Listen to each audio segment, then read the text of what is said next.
Yun, dito, tuloy-tuloy pa rin sila at may pangilan nilang mga poste na mayroong construction. Yan, kagaya niyan.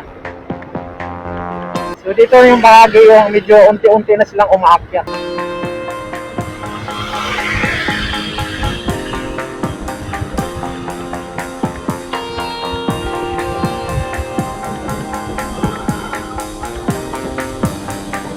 So wala na tayong makikita ang pagbabago dito.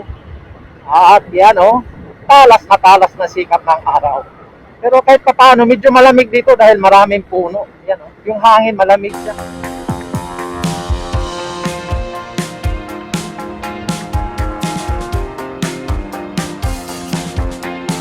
Yan. Halos buo na nila yung bahaging ito, may mga poste.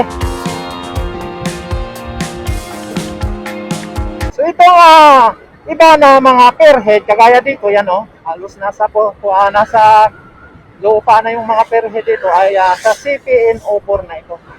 At yung nagsisimula diyang bayadak sa NO3 na yan. Kasama yan doon sa may Angeles station. So, yan. Dito sila.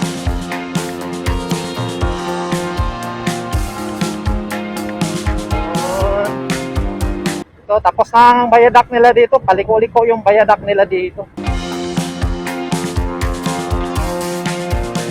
Siguro pag matapos na nila dito, ilang na lang to, ilang span na lang to, yan nang gagawin ng gantry number 3, ay sasalubong na siya doon sa may gantry number 2, yun So nagharapan na itong dalawang gantry dito ng CPN O3. Mga poste ng main line at ang kanal. Yan tingnan mo nga naman kung gaano kalalim yung kanal. Nakakatakot dito pag kamali ka dito. Yan ang lalim. Yan kita nyo ba kung gaano kalalim yung kanal dyan.